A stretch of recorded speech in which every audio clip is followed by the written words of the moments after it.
Rating 107 bank versi Infobank 2022, kinerja bank dihantui resesi dan debitur nakal. Para bankir harus tetap waspada karena ketidakpastian belum berakhir. Kendati ada momentum pemulihan ekonomi domestik dan sejumlah bank sudah mengumumkan kinerjanya yang kinclong pada semester 1 2022, namun sinyal resesi di dunia menguat. Banyak negara digulung oleh inflasi dan utangnya menggunung.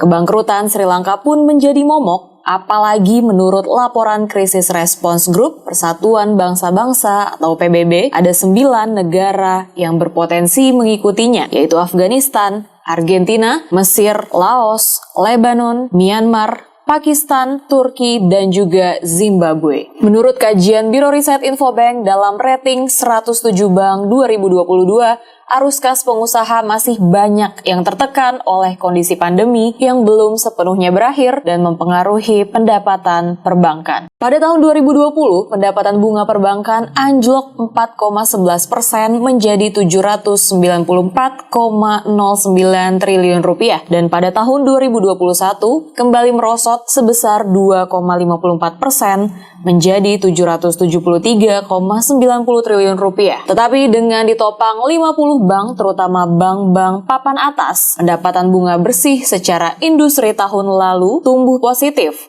12,91% pada tahun 2021.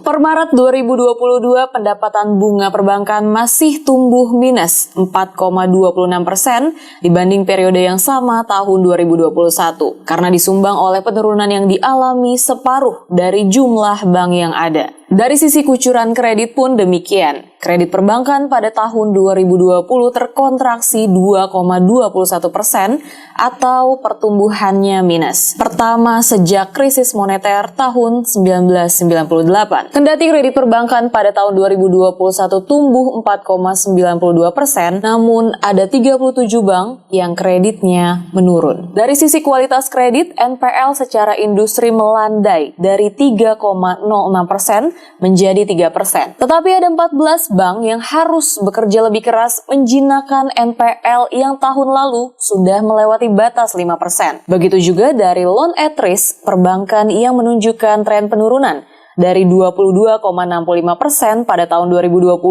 menjadi 19,54% pada 2021.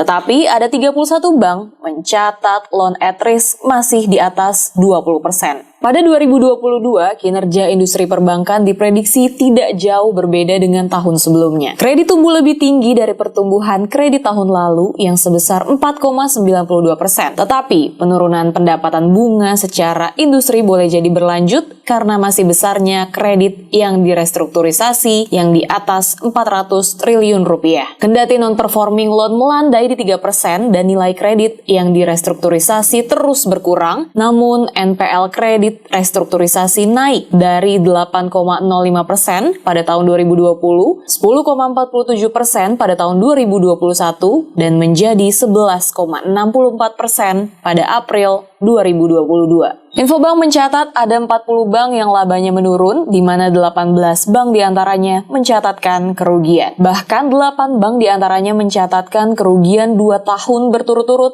sejak tahun 2020. Menurut stress test yang dilakukan Biro Riset Infobank, dalam 5 tahun ke depan, 4 bank terbesar akan kehilangan potensi fee-based income sebesar 33,35 triliun rupiah. Berdasarkan hitungan dari potensi sebesar 62,70 triliun dibandingkan dengan estimasi yang diterima, yakni sebesar 29,35 triliun. Secara industri, total kehilangan potensi fee-based income perbankan sebesar 47,64 triliun rupiah.